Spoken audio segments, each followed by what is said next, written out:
ప్రేక్షకులకు నమస్కారం అండి. డయాబెటీస్ గురించి మాట్లాడుకుందాం అండి. ఇప్పుడు మనం ఈ ఎపిసోడ్లో డయాబెటీస్ అంటే షుగర్, ఇది బ్లడ్లో ఉంటుందండి, యూరిన్లో ఉంటుంది.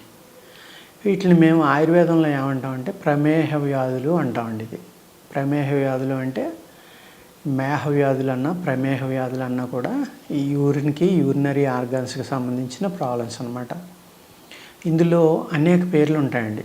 మధుమేహం, మూత్రమేహం అంటే ఇప్పుడు మనకున్న రెండు ప్రాబ్లమ్స్, ఆ రెండు షుగర్ కిందే వస్తాయండి. అర్థమైంది కదా, డయాబెటీస్ కిందే వస్తాయి రెండు. అలా కాకుండా సిక్తామేహం అని, మజ్జామేహం అని, సురామేహం అని ఇలాగ అనేక రకాల పేర్లు ఉంటాయన్నమాట. రక్తమేహం ఇలాగా. అంటే కొంతమందికి శుద్ధ వెళ్తుంది, అంటే లైమ్ వెళ్ళిపోతూ ఉంటుంది. కొంతమందికి ప్రోటీన్స్ వెళ్ళిపోతాయి, కొంతమందికి బ్లడ్ వెళ్ళిపోతూ ఉంటుంది, రెడ్ బ్లడ్ సెల్స్. ఇలాగా ప్రోటీన్ లాస్ కూడా ఈ ఇందులో ఉందండి, యూరినరీ ప్రాబ్లమ్స్లో. ఆ ప్రోటీన్ లాస్ వల్ల కిడ్నీ ప్రాబ్లమ్స్ వస్తాయి. ఆ ప్రోటీన్ లాస్ అనేది మనం ముందరే తగ్గించుకోగలిగితే కిడ్నీ కూడా బాగుపడుతుంది. అదేవిధంగా ఈ షుగర్ అనేది మెయిన్ ప్రాబ్లం ఏంటంటే ఈ ప్యాంక్రియాస్ అనేది పనిచేయకపోవడం వల్ల వస్తుందంటారు. అర్థమైందండి. ఆ ప్యాంక్రియాస్ ఎందుకు పనిచేయదు అంటే మన పెద్ద లివర్ ఉంటుంది, ఆ లివర్ పక్కనే ఈ బొటకనేళ్ళి సైజులో మనకి ప్యాంక్రియాస్ ఉంటుందండి. ఈ లివర్కి షుగర్కి చాలా ఎక్కువ సంబంధం ఉంటుందండి. అందరూ ఏమనుకుంటారంటే ప్యాంక్రియాస్ ఇబ్బంది వల్ల షుగర్ వస్తుంది అనుకుంటారు. కాదు, ఈ లివర్ ఫిల్టరేషన్ ఎప్పుడైతే బాగోలేదో, ఈ లివర్లో ఉండిపోయిన రెసిడ్యూస్ ఏ అయితే టాక్సిన్స్ కానీ, చనిపోయిన సెల్స్ కానీ, కాల్షియం కానీ, అలాగే ఫాస్ఫరస్ కానీ, ఇలా ఎన్నో మెటీరియల్స్ ఉంటాయి మన బాడీలో. ఈ ఏ అయితే యూరిన్ అంటే మన లివరు, కిడ్నీ ఫిల్టర్ చేసి బయటికి పంపేయాలో, అక్కర్లేని కావాల్సినవి శరీరానికి ఇవ్వాలో, అలా కాకుండా అక్కర్లేనివి కూడా శరీరంలోకి రావడం వల్ల మనకి ఈ ఇబ్బంది అనేది కలుగుతుంది. లివర్కి ఎప్పుడైతే ఇబ్బంది వచ్చిందో, ఈ లివర్లో ఉన్న ఈ మిగిలిపోయినవన్నీ ప్యాంక్రియాస్ పక్కనే ఉంది కాబట్టి దాంట్లోకి వెళ్తూ ఉంటాయి. దానివల్ల ఏమవుతుందండి, ప్యాంక్రియాస్లోకి కూడా వెళ్ళడం వల్ల ప్యాంక్రియాస్ గట్టిపడడం వల్ల ఏమవుతుంది, మనకి అంత ఇన్సులిన్ రిలీజ్ చేయాలి ఏంటనేది అంతా నియంత్రించుకుంటుంది కదా తనకు తాను. ఆ నియంత్రణ కోల్పోవడం వల్ల అది ఎక్కువ తక్కువలు అనేది రిలీజ్ చేయడం వల్ల మనకి డయాబెటీస్ అనేది ప్రాబ్లం వస్తుందండి.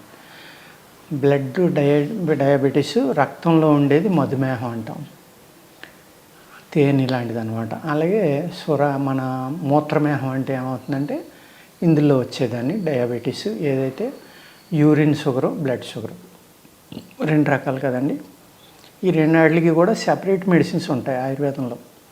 అదేవిధంగా అన్ని ప్రమేహాల మీద పనిచేసే మందులు కూడా ఉంటాయండి. అంటే ఈ 18 ప్రమేహాలు అంటారు, కొందరు 20 అంటారు. ఈ ప్రమేహాలు అన్నిటిని తగ్గించి మందులు ఏవైతే ఉన్నాయో మీకు సింపుల్గా చాలామందికి తెలుసు. మెంతులు నానబెట్టుకుని తాగుతూ ఉంటారు చాలామంది. కానీ నానబెట్టుకుని ఎర్లీ మార్నింగ్ లేచినప్పుడు ఆ మెంతులు నవలకూడదండి. నవలకుండా అలాగే నీళ్ళతోటి పాటు తాగేయాలి, అంతే తప్ప నవిలితే మళ్ళీ అది అంత గొప్పగా పనిచేయదు. ఎప్పుడైతే మీరు లేదంటే పౌడర్ చేసుకోండి, వేపించుకుని పౌడర్ చేసేసి మార్నింగ్ ఒక పావు స్పూను, ఈవినింగ్ ఒక పావు స్పూను నోట్లో వేసుకుని వేడి నీళ్ళు తాగేయండి, బాగానే పనిచేస్తుంది. కానీ మెంతులు చాలా చలవండి, వాత శరీరాలకు కొంచెం ఇబ్బంది పెడతాయి. అర్థమైంది కదా.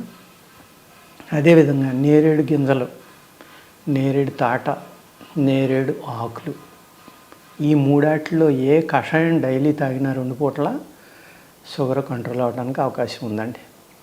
నేరేడు గింజలు డైరెక్ట్గా తాగకూడదండి, డైరెక్ట్గా పౌడర్ చేసుకుని. నేరేడు గింజల్ని కాఫీ గింజలు వేపించాం చూసారా, అలా బ్రౌన్ కలర్ వచ్చేలాగా వేపించాలి. వేపించిన తర్వాత పౌడర్ కొట్టుకోవాలండి.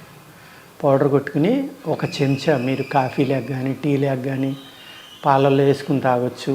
మీరు కషాయం కాసుకుని వడపోసుకుని, లేదు మామూలు డైరెక్ట్ కషాయం కూడా తాగొచ్చు. మాకు టీ కాఫీలు పాలు అలా అలవాటు లేదండి. ఈ మధ్య పాలు కూడా చాలామంది మానేస్తున్నారు కదా, అందుకు మేము పాలు తాగము అన్న వాళ్ళు ఏంటంటే మీరు ఆ పౌడర్ని డైరెక్ట్గా కషాయం పెట్టుకుని 2 అంతులు నీళ్ళు వేసుకుంటే 100 అంటే 200 ml వాటర్లో ఒక స్పూన్ వేసుకున్నారనుకోండి, సన్నటి మంట మీద 100 ml అయిపోయే వరకు మీరు మరగబెట్టుకోవాలి. మరగబెట్టుకుని దాన్ని ఫిల్టర్ చేసుకుని గోరువెచ్చగా తాగినా వేడిగా తాగినా పరగడుపుని తాగాలండి. తాగాక నడవడం అనేది కంపల్సరీగా చేయండి మీరు. అర్థమైందండి? ఎక్సర్సైజ్ అనేది చాలా ఇంపార్టెంట్ అనమాట డయాబెటీస్లో. 2 మూడోది ఏంటంటే, మీరు కాకరకాయ దొరుకుతుంది కదండి బయట, మనం కాకరకాయ కూరకు తెచ్చుకుంటూ ఉంటాం. ఆ కాకరకాయని ఒక 50 గ్రాములు లోపల గింజలు తీసేసి సన్నగా తరిగి మిక్సీలో మెత్త కొట్టేయండి. గుడ్డలో వేసి పిండుకోండి. ఒక 20 to 25 ml. చాలా చేదుగా ఉంటుంది. తాగేసి మీరు వాకింగ్కి వెళ్ళిపోండి. వాకింగ్ కూడా మీరు లాన్ ఫెసిలిటీ ఉన్నవాళ్ళు చెప్పులు కానీ బూట్లు కానీ లేకుండా ఖాళీ కాళ్ళతోటి లాన్ మీద కనుక 1 గంట నడిస్తే డయాబెటీసు బ్రహ్మాండంగా కంట్రోల్ అవుతుందండి. ఏం చేయాలి? కాకరకాయ రసం ఎంతండి? ఒక 50 గ్రాములు కాకరకాయ తీసుకోండి. ముక్క శుభ్రంగా ఉప్పు నీళ్ళలో కడగండి, నానబెట్టి, పైన స్ప్రేయింగ్ ఏమీ లేకుండా లోపల గింజలు తీసేయండి. 50 గ్రాములు తురుము తీసుకోండి. ఆ తురుముని మిక్సీలో వేసి కొట్టేసి క్లాత్లో వేసి పిండుకుని అది తాగేసి వెంటనే వాకింగ్కి వెళ్ళాలి. పరగడుపున, అంటే కాఫీలు టీలు ఏమీ తాగకుండా ఇది ఒక్కటే తాగాలి. తాగి మీరు వాకింగ్కి వెళ్ళండి. ఆ వాకింగ్ కూడా బూట్లు కానీ చెప్పులు కానీ లేకుండా లాన్ ఫెసిలిటీ ఉన్నవాళ్ళు, లాన్ మీద నడవగలం, పచ్చగడ్డి మీద మనం నడవగలం అనుకునేవాళ్ళు, పచ్చగడ్డి కనుక మీకు దొరికితే నడవడానికి 1 గంట దాని మీద నడవండి. మీ వయసుని బట్టి, మీరు నడవగలిసిన ఓపికను బట్టి నడవగలిగితే గంట నడవండి, నడవలేని వాళ్ళు 10 నిమిషాలు నడవండి. కానీ చెప్పులు ఇవి తీసేసి నడవండి. చాలా అద్భుతంగా మీకు ఈ డయాబెటీస్ అనేది కంట్రోల్ అవుతుందండి. పూర్తిగా తగ్గిపోతుంది, ఎరడికేట్ అయిపోతుందని కాదు, చాలా మంచి రిజల్ట్ వస్తుంది.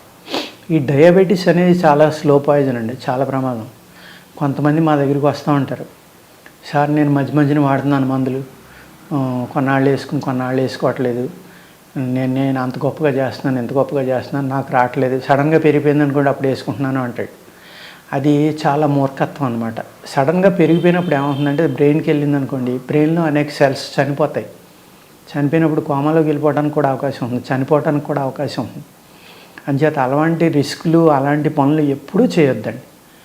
మీరు వాడుకునే మందులు చక్కగా వాడుకుంటానే ఈ వ్యాయామం ద్వారా కానీ, నేను చెప్పిన కొన్ని అయితే చిన్న ఒక చిట్కాలు అనుకోండి, లేకపోతే మెడిసిన్స్ అనుకోండి, వీటిని వాడుకుంటూ ఉంటే మట్టుకైనా మీకు చాలా చక్కగా ఇది పనిచేస్తుంది. అంచేత మీరు ఏం చేస్తారంటే, రిస్క్ తీసుకోవద్దు, లేకపోతే మేము ఏదో గొప్పగా చేసేస్తున్నామని అలాంటి పనులు చేయొద్దండి. ఒకసారి మందు మొదలుపెట్టాక చాలా జాగ్రత్తగా ఎప్పటికప్పుడు టెస్టులు చేయించుకుని ఆ మందు తగ్గించుకోవడం, పెంచుకోవడం, మీ వ్యాయామం, మీరు తీసుకునే ఆహారాన్ని బట్టి కూడా ఈ డయాబెటీస్ అనేది కంట్రోల్ అవుతుందండి. ఓకేనా? నమస్కారం.